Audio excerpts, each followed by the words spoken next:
नमस्कार साथियों, आप सभी का स्वागत है S Kumar Sharma official YouTube channel पे। इस वीडियो में हम बात करने वाले हैं विकास की अवस्थाओं के बारे में कि विकास की जो अवस्थाएं हैं वह अवस्थाओं में से प्रश्न किस प्रकार से पूछे जाते हैं। इससे पूर्व हम गर्भ अवस्था और शैशव अवस्था के प्रश्न पिछले वीडियो में कवर कर चुके हैं। इस वीडियो में बाल्य अवस्था के बारे में संपूर्ण जानकारी लेने वाले हैं, क्योंकि रीट L1 हो चाहे L2 हो, दोनों में ही इस अवस्था से खूब प्रश्न पूछे जाते हैं। तो शुरुआत पहले प्रश्न से करते हैं, जो काफ़ी इंपॉर्टेंट प्रश्न है कि कोल व ब्रूस दो मनोवैज्ञानिक हैं। इनके अनुसार किस अवस्था को जीवन का अनूठा या अनोखा काल कहा जाता है। तो इन्होंने जिस टाइम पीरियड को अनोखा काल कहा वह था हमारा बाल्य अवस्था। तो याद रखना कि कोल ब्रूस ने बाल्य अवस्था के बारे में बताते हुए कहा है कि यह जो अवस्था है बाल्य अवस्था वह जीवन का अनोखा काल होती हैं। बाकी जितनी भी परिभाषाएं हैं वो आपको मैं यहाँ संपूर्ण रूप से याद करवा दूंगा, आप वीडियो एंड तक देख लीजिएगा। आए हुए सभी प्रश्नों को मैंने यहाँ मेंशन किया है कि कौन सा रीट के L1 में आए हैं, L2 में आए, तो आगे उन प्रश्नों को भी डिस्कस करेंगे। अगले प्रश्न की ओर बढ़ते हैं। अगला प्रश्न हमारा है कि बाल्य अवस्था मिथ्या परिपक्वता का काल है, स्यूडो मेच्योरिटी का काल है, ऐसा किसने कहा है। और यह रीट L1 L2 2011 में आया हुआ प्रश्न है। तो इसको इग्नोर नहीं करना है, हमें उन प्रश्नों पे विशेष ध्यान देना है जहाँ से बातें पूछी गई हैं। 2011 का ये प्रश्न मिथ्या परिपक्वता छद्म परिपक्वता के बारे में है, यानी कि बालक अपने आप को बड़ों जैसा दिखाने का प्रयास करता है, यानी हालांकि वह परिपक्व नहीं हुआ है उतना, फिर भी वो ऐसा दिखाने का प्रयास करता है। तो यह हमारे कहा है रोस ने। तो रोस के अनुसार जो आपके बाल्य अवस्था होती हैं वह छद्म परिपक्वता या मिथ्या परिपक्वता का काल है, जहाँ बालक बड़ों के समान अपने आप को दिखाने का प्रयास करता है, हालांकि वह परिपक्व नहीं हुआ है। तो यह प्रश्न हो चुका है। बढ़ते हैं अगले प्रश्न की ओर। अगला प्रश्न हमारा है छद्म परिपक्वता काल किसे कहते हैं, यह क्या होता है। यह भी रीट L2 2016 में रिपीट हुआ। तो देखिए प्रश्न रिपीट हो रहे हैं, ऐसा नहीं है कि प्रश्न नहीं आते हैं, प्रश्न रिपीट हो जाते हैं, बस हल्का फुल्का उसकी लैंग्वेज में थोड़ा वो चेंज किया जाता है। तो छद्म परिपक्वता काल किसे कहेंगे, तो ये हमारा उत्तर बाल्य अवस्था है। अब पूर्व बाल्य अवस्था क्यों नहीं होती है, क्योंकि पूर्व बाल्य अवस्था आपको बताया था कि पूर्व बाल्य अवस्था जो रहेगी आपके, यह शुरुआत के ही टाइम पीरियड को कहा जाता है, जहाँ 3 से 6 वर्ष जो हैं यह चलती हैं, जबकि उत्तर बाल्य अवस्था 6 से 12 वर्ष तक चलती हैं। तो जब वह अपने आप को बड़ों की तरह दिखाने का प्रयास करता है बालक, तो उसके लिए उसको बड़ा भी होना पड़ेगा, यानी 3 से 6 का है तो वह भी आपके पूर्व बाल्यावस्था के टाइम पीरियड में है। जब पूर्व बाल्य अवस्था के टाइम पीरियड में है तो वह अपने आप को ज़्यादा बड़ा नहीं दिखा सकता, इसलिए उसको बाल्य अवस्था के उत्तर में आना पड़ेगा, यानी 6 से 12 वर्ष का जो बालक होता है वह अपनी ऐसी क्रियाएं करता है जिससे हमें लगता है कि वह जैसे बड़ा अपने आप को दिखाने का प्रयास कर रहा है। तो यह छद्म परिपक्वता है। तो इसका सही आंसर होगा उत्तर बाल्य अवस्था। फिर 12 वर्ष के बाद तो आपकी कौन सी अवस्था चल जाएगी, तो वो तो आपकी 13 से लेकर 19 वर्ष तक आपकी अवस्था होती है किशोर अवस्था। अब हम अगले प्रश्न की ओर बढ़ते हैं। प्रश्न है कि इस अवस्था में बालकों में नई खोज करने की प्रवृत्ति और घूमने की प्रवृत्ति पाई जाती हैं। तो यह कथन भी किसका है और यह किस अवस्था पे लागू होता है, इसको समझते हैं। रीट L1 एग्जाम 2016 में पूछा गया प्रश्न है। तो यह एक आपके कथन आता है बर्ट का। बर्ट हमारे मनोवैज्ञानिक है, वो कहते हैं कि निरुद्देश्य घूमने की प्रवृत्ति पाई जाती है बालकों में जिस अवस्था में, वह हमारी हैं उत्तर बाल्यकाल। कौन से बाल्यकाल हैं, उत्तर बाल्यकाल, यानी कि 6 से 12 वर्ष की उम्र के जो बालक होते हैं वह निरुद्देश्य बिना किसी काम के घूमने फिरने का जो है उनके काम रहता है। पूरे दिन वह घूमते रहेंगे, उनको ये नहीं पता है कि मैं बाहर क्यों घूम रहा हूँ, यानी कि उनका पास उद्देश्य नहीं है कि मैं किस उद्देश्य से बाहर आया हूँ। और ऐसा कहने वाले का नाम है बर्ट। तो बर्ट मनोवैज्ञानिक कह रहे हैं कि इस अवस्था में बालक नई नई खोज करता है, जो उसे चीज़ें मिलती हैं वो उसको इकट्ठा करके अपनी जेब में रख लेगा। तो इस अवस्था में चोरी चकारी करना भी वह सीखता है। आगे हम चलते हैं अगले प्रश्न की ओर। वीडियो अच्छा लग रहा हो तो वीडियो आप लाइक कर सकते हैं, और अगर अच्छा नहीं लग रहा है तो कोई बात नहीं है। प्रश्न समझते हैं। प्रश्न है हमारा कि किस अवस्था में बालक को सरल कहानियां सुनाकर हम नैतिक शिक्षा दे सकते हैं। अब वह हम सरल कहानियाँ सुना रहे हैं तो स्कूल में सुनाएंगे। कहाँ सुनाएंगे? हम का मतलब शिक्षक। एक शिक्षक होने के नाते हम बालक को सरल कहानियाँ सुनाएंगे और उनसे उसको नैतिक शिक्षा, क्योंकि नैतिक शिक्षा वह घर के अलावा सर्वाधिक कहाँ सीखता है? विद्यालय में आके। कहाँ सीखता है? विद्यालय में आके सीखता है। तो विद्यालय में जब सीख रहा है तो वह बाल्य अवस्था में है। कौन सी अवस्था में है? बाल्य अवस्था। क्योंकि 6 से 12 वर्ष की उम्र में जब वो बाल्य अवस्था में है तो सबसे पहले उसे नैतिक शिक्षा के पाठ को सही तरीके से उसके स्कूल में ही सिखाया जाएगा। और यह प्रश्न रीट L1 एग्जाम 2011 में पूछा भी गया है। तो याद रखिए कि सरल कहानियों के माध्यम से बच्चों को शिक्षा देनी होती है तो वह बाल्य अवस्था में ही दी जाती है नैतिक शिक्षा की शिक्षा। आगे देखते हैं अगला प्रश्न। अगला प्रश्न है, निम्न में से कौन सा विकासात्मक कार्य उत्तर बाल्य अवस्था का के लिए उपयुक्त नहीं है? यानी कि ऐसा कौन सा कार्य है जो उत्तर बाल्य अवस्था में बालक नहीं करता, यानी कि एक 6 से 12 साल का जो बालक होता है वो क्या चीज़ नहीं कर पाता है, उसके बारे में समझते हैं। खेलों के लिए आवश्यक शारीरिक कुशलताएं। तो हमारे एक मनोवैज्ञानिक भी जिनका नाम है स्टेंग, वह कहते हैं कि 10 साल का बालक शायद ऐसा कोई खेल है जिसे खेल नहीं पा सकता हो, यानी कि खेलने की क्षमता उसके अंदर आएगी, ये तो फिक्स है। ऐसा किसने कहा है? स्टेंग ने। ये कथन तो स्टेंग का है कि 10 साल का बालक सभी आवश्यक शारीरिक कुशलताएं रखता है जिसके कारण वह दुनिया के जितने भी खेल है उनको खेल सकता है, यह स्टेंग का कहना है। तो ये बात तो बिल्कुल सही है। तीसरी बात भी सही है कि वह अब आत्मनिर्भर होने की तरफ बढ़ रहा है, क्योंकि शैशव अवस्था में आपको मैंने बताया था कि वह पर निर्भर है, दूसरों पे निर्भर है, यानी बड़ों पे, माता पिता पे निर्भर था। अब वह आत्मनिर्भर हो रहा है और अपने ही समान जो बालक होते हैं उनके साथ वह घुलना मिलना, जिसे हम टोली की आयु कहते हैं, गैंगेज कहते हैं, समकक्ष समकक्ष रहने की आयु जिसे अपन पीयर ग्रुप कहते हैं, वो बनाता है। यानी पीयर ग्रुप बनाना, समकक्ष बनाना, टोली बनाना, गैंग बनाना, यह इस अवस्था की विशेषता है। कौन सी विशेषता नहीं है? ये विशेषता नहीं है कि वह पुरुषोचित और स्त्रियोचित सामाजिक भूमिका प्राप्त करेगा, वह किशोर अवस्था में प्राप्त करता है। तो किशोर अवस्था इस अवस्था की विशेषता नहीं हो सकती। तो उत्तर बाल्य अवस्था में वो क्या नहीं कर सकता है? वह पुरुषोचित और स्त्रियोचित सामाजिक भूमिका नहीं निभा सकता। पुरुष और जो मादा होती हैं उन दोनों की तरह की जो समाज में भूमिका है वह नहीं निभा सकता। तो क्योंकि वह बालक हैं उसमें इतनी समझ अभी विकसित नहीं हुई है। यह रीट L1 एग्जाम 2011 का पूछा गया प्रश्न है। प्रश्न सिंपल है, बस आपको अच्छे प्रकार से अच्छे शिक्षक से पढ़ना आना चाहिए। फिर अगला प्रश्न है कि खिलौनों की आयु किसे कहा जाता है? खिलौनों की आयु और खेलों की आयु दोनों समझिए आप प्रश्न। जब आपसे पूछे कि खिलौनों की आयु कौन सी है तो आपको बताना है पूर्व बाल्यावस्था। और जब आपसे पूछे कि बताइए खेलों की आयु कौन सी है, खेलों की आयु तो आपको बतानी है उत्तर बाल्य अवस्था। तो उत्तर बाल्य अवस्था तो होती है खेलों की आयु, जबकि खिलौनों की आयु होती है पूर्व बाल्य अवस्था। और ये बातें अगर आपको पता है तो आपके प्रश्न गलत नहीं होंगे। ये भी रीट L1 एग्जाम 2011 में पूछा गया प्रश्न है। बढ़ते हैं अगले प्रश्न की ओर। अगला प्रश्न है, निम्न में से कौन सी पूर्व बाल्य अवस्था की विशेषता नहीं है? यानी पूर्व बाल्य अवस्था 3 से 6 वर्ष के बालक की कौन सी विशेषता नहीं है? रीट L1 एग्जाम 2011 के प्रश्न में समझिए।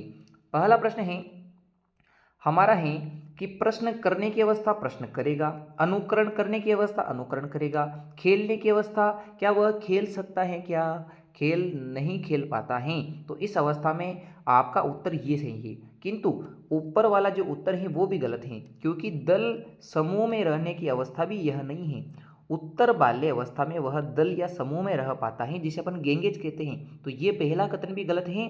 और यह खेलने की अवस्था या खेल की जो अवस्था है ये भी उत्तर बाल्य अवस्था का ही लक्षण है। यानी कि यहाँ दो जवाब गलत हैं जो पूर्व बाल्य अवस्था की विशेषता नहीं है। इसलिए ये एग्ज़ाम जो हुआ था 2011 का उसमें दोनों प्रश्न जो हैं जवाब सही माने गए हैं कि दल समूह में रहने की अवस्था भी नहीं है ये, और न ही यह खेलने की अवस्था है। तो आपको याद रखना है कि 3 से 6 वर्ष का बालक जो पूर्व बाल्यावस्था में है वह अनुकरण करता है, दूसरों पर निर्भर है और प्रश्न करता है जिज्ञासावश। खेलने की अवस्था इसकी नहीं है और न उसके दल समूह में रहने की अवस्था है। तो दोनों बातें आ जाएगी। अगर यहाँ खेलने को सही भी मान ले तो भी दल समूह की बातें यहाँ गलत मानी जाएगी। तो आपको यह प्रश्न के बारे में याद होना चाहिए कि खेल की अवस्था कौन सी है। यहाँ आपको खेल नहीं, खेल की अवस्था रखनी है। तो खेल की अवस्था कौन सी होती है? उत्तर बाल्यावस्था। दल समूह में रहने की अवस्था कौन सी है? उत्तर बाल्यावस्था। तो ये पूर्व बाल्यावस्था की विशेषता नहीं है। बढ़ते हैं अगले प्रश्न की ओर। अगला प्रश्न है कि 6 से 10 साल का जो बालक है उस अवस्था में बालक की रुचि किस चीज़ में होती है या वो किस चीज़ में रुचि लेना प्रारंभ कर देता है। रीट L1 एग्जाम 2011 का प्रश्न है। 2011 में सर्वाधिक प्रश्न पूछे गए थे इस अवस्था से, इसलिए आप ध्यान पूर्वक पढ़ें और प्रश्न उत्तर याद रखें कि क्या क्या चीज़ें किस प्रकार से करके आनी है। अब 6 से 10 साल का बालक है, उत्तर बाल्य अवस्था में है। किस अवस्था में है? उत्तर बाल्य अवस्था। तो उत्तर बाल्य अवस्था में उसको धर्म की जानकारी नहीं है, क्योंकि धर्म की जानकारी, धर्म पे विश्वास, सामाजिक रीतियों पे, रीति रिवाजों पे विश्वास किशोर अवस्था में होता है। शरीर का उसको सबसे कम शारीरिक वृद्धि होती है, तो अपने शरीर के बारे में ध्यान नहीं देता है। आपको इस अवस्था के बारे में याद रखना है कि इस अवस्था को गंदी आयु कहा जाता है। गंदी आयु का मतलब कि बालक अपने ऊपर स्वच्छता पे ध्यान बिल्कुल नहीं देता है, पूरे दिन घूमता रहता है, बाहर खेलता रहता है, तो गंदगी का उसे ध्यान नहीं रहता है, तो मानव शरीर पे ध्यान कहाँ से दे पाएगा? उसको रोटी खाने का टाइम नहीं है इस अवस्था में, तो वह शरीर पे ध्यान कैसे देगा? यौन संबंधों की तो उसे जानकारी है ही नहीं, क्योंकि यौन ऊर्जा जिस अवस्था में शून्य पाई जाती है वह आपकी बाल्यावस्था ही है, यानी उत्तर बाल्यावस्था जो होती है इसमें यौन ऊर्जा पाई ही नहीं जाती। जब यौन ऊर्जा होती ही नहीं है या यौन ऊर्जा शून्य होती है, तो इस अवस्था में यौन संबंधों पर ध्यान कहाँ से जाएगा? तो इसका सीधा है कि बालक जिस अवस्था में विद्यालय जाना प्रारंभ कर देता है 6 से 12 साल के बीच में, वही उसके लिए विद्यालय जाने की अवस्था, स्कूल एज, या इसे अपन कहेंगे कि विद्यालय के प्रति जागरूकता और रुचि आने की अवस्था होगी। तो मैंने आपको एक एक करके समझा दिया है कि धर्म, शरीर और यौन संबंधों में रुचि उसकी पड़ेगी किशोर अवस्था में, जबकि विद्यालय में रुचि होगी उसके आपके कौन सी में? उत्तर बाल्यावस्था या बाल्यावस्था के अंदर। बढ़ते हैं अगले प्रश्न की ओर। अगला प्रश्न है कि बताइए, उत्तर बाल्य अवस्था में 6 से 12 साल में बालक जो भौतिक वस्तुएं हैं उसको आवश्यक तत्व में किस प्रकार में उनमें जो परिवर्तन होता है उन परिवर्तनों को किस प्रकार से समझता है? तो आपको याद रखना है कि बाल्य अवस्था समाप्त होते होते, यानी कि 12 साल के बालक को हर चीज़ की समझ है, वह आकार को भी समझने लग जाता है, वह आकृतियों को भी समझने लग जाता है, वह द्रव्यमान को भी समझेगा, वह क्षेत्रफल को भी समझने लग जाता है। तो इसलिए इस प्रश्न का सही जवाब होगा आपके डी वाला, कि द्रव्यमान समझेगा और वह संख्या पद्धति भी समझ जाता है, जोड़ भागे गुणा भाग क्या है, यह वो चीज़ को गणितीय संक्रियाओं को भी सीख जाता है। तो गणितीय संक्रियाएं सीखने की अवस्था, द्रव्यमान सीखने की अवस्था, आकार, आकृति, समय की समझ कि सुबह हो रही है कि दिन हो रहा है, शाम हो रहा है, आज कौन सा दिनांक है, दिन कौन सा है, इन सभी चीज़ों के बारे में वह उत्तर बाल्यावस्था में परिपक्व रूप से सीख जाता है। तो आपको याद रखना है दिन, दिनांक, द्रव्यमान, संख्या, क्षेत्रफल आदि चीज़ों के बारे में उसको समझ इसी अवस्था में होती हैं, और यह रीट L1 2011 का प्रश्न है। अब बढ़ते हैं अगले प्रश्न की ओर। अगला प्रश्न हमारा है कि दल या गैंग का सदस्य होने से सामाजिककरण उत्तर बाल्यावस्था में बेहतर होता है। वह दल में, गैंग में रहता है, अपने अपने जैसे बच्चों के साथ रहता है, तो उसका सामाजिकरण बाल्यावस्था में, उत्तर बाल्यावस्था में 6 से 12 वर्ष की उम्र में अच्छा होता है। तो ऐसा कौन सा कथन है जो इसके विपरीत बात करता है? ये भी 2012 L1 में पूछा गया प्रश्न है। क्या प्रश्न है? कि वयस्कों पर निर्भर न होकर सीखता है। अब वह शिशु अवस्था में अपने से बड़ों पर निर्भर था, इस अवस्था में नहीं होता। बात बिल्कुल सही है। जिम्मेदारियां निभाना सीख रहा है क्योंकि अब वह आत्मनिर्भर हो चुका है। अपने समूह के प्रति वफादार रहता है, तभी तो वह ग्रुप का हिस्सा बन पाएगा। तो ग्रुप का सक्रिय सदस्य इस अवस्था में बन जाता है। कौन सी चीज़ नहीं होती है? डी वाली नहीं होती। क्यों नहीं होती है? यदि वो छोटी छोटी बातों पे अपने ही समूह के सदस्यों से झगड़ा करेगा, तो फिर वह अपने समूह में यानी गैंग में नहीं रह पाएगा। तो यानी कि वो डी वाली बात नहीं कर सकता है। अब बढ़ते हैं अगले प्रश्न की ओर।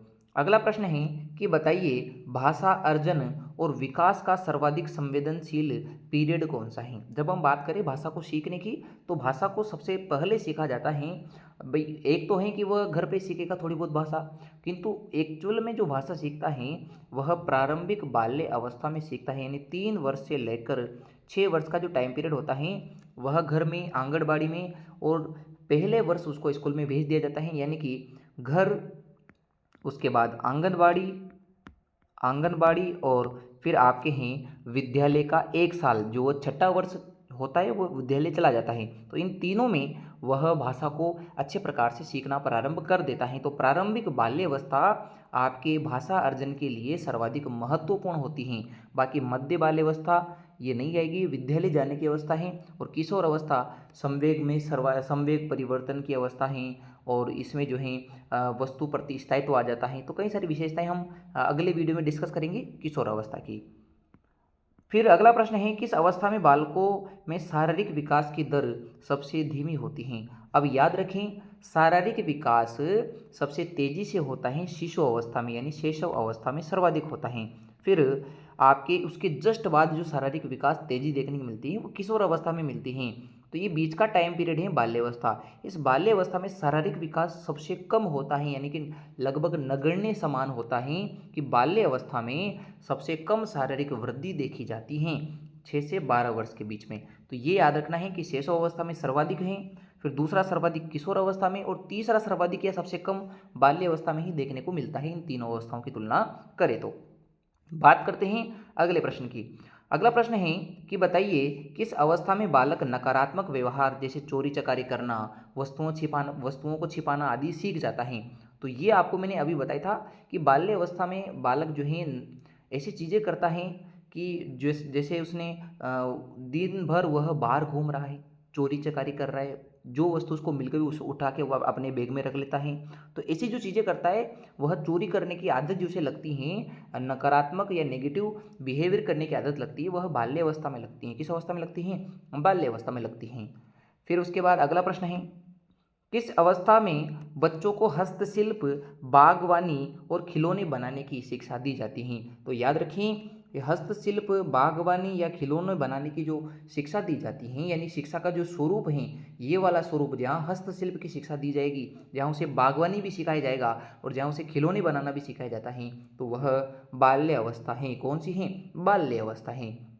तो याद रखें कि जैसे किशोर अवस्था की बात आए तो यौन शिक्षा जिसमें आवश्यक होती है, जिसमें व्यावसायिक शिक्षा आवश्यक होती है, वो तो आपकी किशोर अवस्था है, किंतु हस्तशिल्प, बागवानी, खिलौने की जो शिक्षा होती है वह आपके बाल्य अवस्था में दी जाती हैं।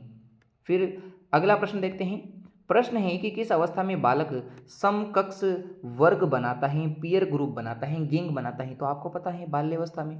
अब आपको मैंने बताया है, यदि प्रश्न ऐसे पूछे समवयस्क ग्रुप बनाए, समवयस्क अपने समान वयस्क के आसपास का ग्रुप बनाए, तो वह किशोर अवस्था है।